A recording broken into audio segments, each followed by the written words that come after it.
আইসিসিকে আবারও জানিয়ে দিল ভারতে খেলতে যাবে না বাংলাদেশ। বিষয়টি নিয়ে এটিএন নিউজের নিয়মিত আয়োজন আমাদের কথা অনুষ্ঠানে আপনাদের স্বাগত জানাচ্ছি আমি তৌফিক হাসান তুহাদ। দর্শক, শুনবো এই বিষয়ে সাধারণ মানুষের মতামত। তবে তার আগে দেখে আসা যাক বিষয়টি নিয়ে এটিএন নিউজের একটি প্রতিবেদন। মুস্তাফিজ ইস্যুতে বিশ্বকাপ খেলতে ভারতে যাবে না বাংলাদেশ এমন সিদ্ধান্ত জানানোর পর থেকেই আইসিসির সঙ্গে চিঠি চালাচালি ও অনলাইনে বৈঠক হচ্ছিল বিসিবির। এরই মধ্যে বিসিবির সঙ্গে সশরীরে আলোচনার জন্য ঢাকায় আসেন আইসিসির ইন্টিগ্রিটি ইউনিটের general manager Andrew F grave. এই বৈঠকে অনলাইনে যুক্ত হন আইসিসির ইভেন্টস অ্যান্ড কর্পোরেট কমিউনিকেশনস বিভাগের জেনারেল ম্যানেজার গৌরব সাক্সেনাও। প্রত্যাশিত সময়ে ভিসা না পাওয়ায় বৈঠকে সরাসরি যোগ দিতে পারেননি তিনি। রাতে বিসিবি সংবাদ বিজ্ঞপ্তি দিয়ে জানায়, আইসিসির দুই প্রতিনিধির সঙ্গে বৈঠকে বিশ্বকাপে বাংলাদেশের অংশগ্রহণ সংক্রান্ত নানা বিষয় আলোচিত হয়েছে। বিসিবি আবারও আনুষ্ঠানিকভাবে আইসিসির কাছে বাংলাদেশের ম্যাচগুলো শ্রীলঙ্কায় সরিয়ে নেয়ার অনুরোধ জানিয়েছে। বাংলাদেশ সরকারের দৃষ্টিভঙ্গি ও উদ্বেগও তুলে ধরা হয় একই সঙ্গে, যেখানে দলের নিরাপত্তা, বাংলাদেশের সমর্থক, গণমাধ্যম কর্মী ও সংশ্লিষ্ট অন্য সব অংশীজনের নিরাপত্তার বিষয়টি বিশেষভাবে উল্লেখ করা হয়েছে।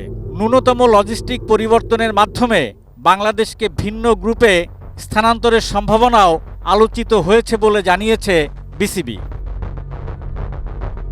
বৈঠকে বিসিবির পক্ষে উপস্থিত ছিলেন সভাপতি আমিনুল ইসলাম বুলবুল, সহসভাপতি মোহাম্মদ সাখাওয়াত হোসেন ও ফারুক আহমেদ, পরিচালক নাজমুল আবেদিন, প্রধান নির্বাহী কর্মকর্তা নিজামুদ্দিন চৌধুরী এবং বিসিবির নিরাপত্তা বিষয়ক প্রধান অবসরপ্রাপ্ত ব্রিগেডিয়ার জেনারেল কাজী শামীম ফরহাদ।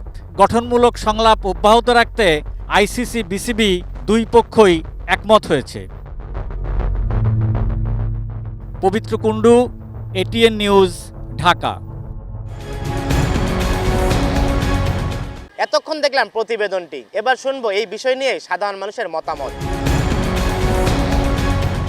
আমরা একটা বহর নিয়ে যাব এবং তারা যেহেতু যারা এই ধরনের হুমকি দিয়েছে মুস্তাফিজকে, তাদের বিরুদ্ধে কোনো অ্যাকশন নেয় নাই, তো সেই ক্ষেত্রে তো আমাদের ওইখানে যাওয়ার মতন কোনো প্রশ্ন ওঠে না। অ্যাকচুয়ালি আমরা তো ওই নিরাপত্তাটা আগে ওদের দিক থেকে অ্যাকশনটা যদি এনশিওর করতো তাহলে হয়তো আমরা এর দিকে পজিটিভ হইতে পারতাম, কিন্তু এখনও যেহেতু তাদের দিক থেকে নমনীয়তার কোনো ধরনের সম্ভাবনা নেই, আমরা সেহেতু মনে করি শ্রীলঙ্কাতে আমাদের ওয়ার্ল্ড কাপটা খেলা উচিত। ওই দেশে না যাওয়াই ভালো। এই রিস্কটা আসলে নেওয়া ঠিক হবে না, কারণ এখানে হচ্ছে শুধুমাত্র আমাদের প্লেয়ারদের না, এখানে আমাদের ফ্যানদেরও অনেক বিষয় আছে। কারণ আমরা একটা দেশ যখন একটা কান্ট্রিতে খেলতে যাওয়ার পরে সেখানে কিন্তু আপনার শুধুমাত্র প্লেয়াররা যায় না, গ্যালারিতে আমাদের দর্শকরা থাকে।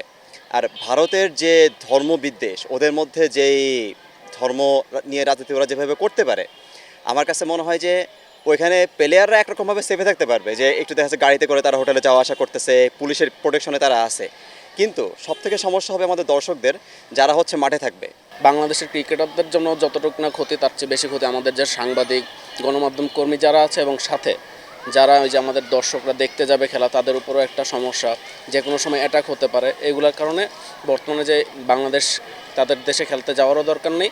যদি কোনোভাবে শ্রীলঙ্কায় নেওয়া যায়, সেক্ষেত্রে বাংলাদেশ অথবা অন্য যে কোনো দেশে নেওয়া যায়, বাংলাদেশের তখন অংশগ্রহণ করা উচিত। শুধুমাত্র মুস্তাফিজকে ছোট করা হয় না, এখানে বাংলাদেশের সকল প্লেয়ারকে আসলে ছোট করেছে, বাংলাদেশের মানুষকে ছোট করা হয়েছে। আর এখানে শুধুমাত্র যে মুস্তাফিজের নিরাপত্তার ইস্যু তেমনটা না, বাংলাদেশের যে ফ্যানরা ওইখানে খেলা দেখতে যাবে, ওইখানেও কিন্তু একটা নিরাপত্তাজনিত সমস্যা তৈরি হইতে পারে। কারণ তাহলে বিসিবির যেই সিদ্ধান্তটা নিচ্ছে যে ভারত আমরা খেলতে যাবো না, এটা সঠিক। ওরা যে উগ্রপন্থী, বাংলাদেশটা তো এমনিই দেখতে পারতেছে না, আমরা তো নিজেই দেখতে পারতেছি, মিডিয়া অনেক কিছু কভার করতেছে। এর কারণে ভারতে বিশ্বকাপ খেলাটা না যাওয়াটাই বেটার আমার মতে। কারণ জনগণের একজন প্লেয়ারের নিরাপত্তা দিতে পারতেছে না আর কি। এর মধ্যে এত জনগণের, এত দর্শকদের নিরাপত্তা কেমনে দিবে? কিশোরগঞ্জ থেকে স্বাগত জানাচ্ছি আমি শফিক আদনান। টি-20 ক্রিকেট বিশ্বকাপ নিয়ে বাংলাদেশ ও ভারতের মধ্যে যে জটিলতা তৈরি হয়েছে, সেই জটিলতা কিছুতেই কাটছে না।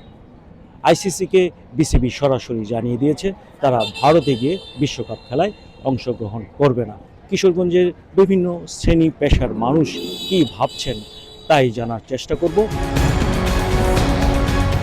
কিছুদিন পরে টি-20 বিশ্বকাপ শুরু হবে, নিরাপত্তা ইস্যুর কারণে বাংলাদেশ যেহেতু মানে নিষেধ করছে যে যাবে না, তারা টিম পাঠাবে না।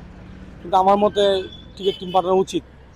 যে দুই দেশের মধ্যে যে ঝামেলাটা হয়েছে এটা রাজনীতির কারণে হয়তো বা এটাই ঝামেলা হয়েছে, এটা আসলে আলোচনার মাধ্যমে সমাধান করা যেতে পারে। বিসিবি এবং আইসিসি যে একটা সংঘাতে জড়ায় গেছে, এতে বাংলাদেশকে বিশ্বের দরবারে উঠাইতে বা পরিচয় করাই দিতে আমাদের যে একটা প্রতিবন্ধকতা সৃষ্টি হচ্ছে, এটা আমাদের বিসিবির চিন্তা করার দরকার। ভারতেরই উচিত আরও বন্ধুত্ব ভাবাপূর্ণ সম্পর্ক স্থাপন করা, এবং আমাদের বিসিবিরও দায়িত্বশীল আচরণ করা উচিত। বিসিবি এবং আইসিসি এই দুই পক্ষেরই সম্পর্ক উন্নয়নের মাধ্যমে ক্রীড়া এগিয়ে নিয়ে যাক, এবং বাংলাদেশ এত বড় একটা টুর্নামেন্টে অংশগ্রহণ করুক, এটাই আমি প্রত্যাশা করি। সব কিছু পরে আইসিসি, বিসিবি, আবার এই ইন্ডিয়ান ক্রিকেট বোর্ড এটা পয়সা একটা সমাধান করে বাংলাদেশ ওই খেলায় অংশগ্রহণ করুক।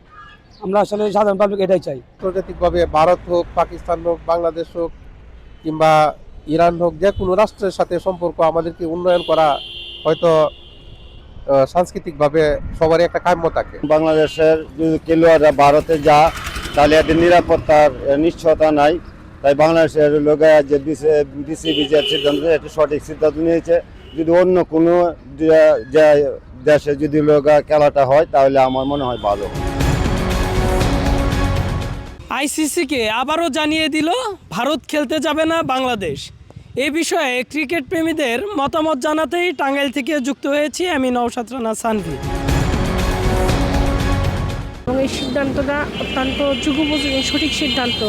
এক মুস্তাফিজকে যেহেতু ভারত নিরাপত্তা দিতে পারে না, আইপিএল খেলার জন্য ফেরত পাঠিয়ে দিয়েছে, তাহলে বাংলাদেশের বাকি সব ক্রিকেটারদের ভারত নিশ্চয়ই নিরাপত্তা দিতে পারবে না। এবং বাংলাদেশের ক্রিকেটারদের অস্তিত্বের জন্য এবং বিসিবির অস্তিত্বের জন্য এই সিদ্ধান্তটা সঠিক। নিরাপত্তাটা সরকার এবং বাংলাদেশ ক্রিকেট বোর্ডের আগে ইনশিওর করা যে পুরো টিমটা যখন নিরাপত্তা পাবে আমরা সেই জায়গায় খেলতে যাব। আমরা চাই যে আমরা খেলায় পার্টিসিপেট করি। বাংলাদেশ এত বড় একটা মানে বিশ্বকাপ মিশন, এই মিশনে আমরা খেলতে চাই, কিন্তু ওভারঅল নিরাপত্তাটাও দেখতে হবে। সব কিছু মিলে মানে আসলে ব্যাপারটা জটিল আমাদের কাছে মনে হচ্ছে, কিন্তু আমরা খেলার পক্ষে, কিন্তু আমার নিরাপত্তাটা আমাদের মাথায় রাখতে হবে। নিরাপত্তার জিনিসটা অবশ্যই মাথায় রাখতে হবে, কারণ আমরা যেখানে খেলতে যাব আমাদের পরিপূর্ণ নিরাপত্তা যদি না পাই, তাহলে এখানে আমরা কীভাবে যাব। কিন্তু তারপরে এখন যারা ওপর লেভেলে আছেন, যারা এটা দেখতেছেন, তারা এটা ভালো বলতে পারবে। আমাদের কথা অনুষ্ঠানের এই ছিল আজকের পর্ব। আজকের মতো বিদায় চেয়ে নিচ্ছি আমি তৌফিক হাসান তুহাদ। দেখা হবে নতুন কোনো পর্বে নতুন কোনো বিষয় নিয়ে।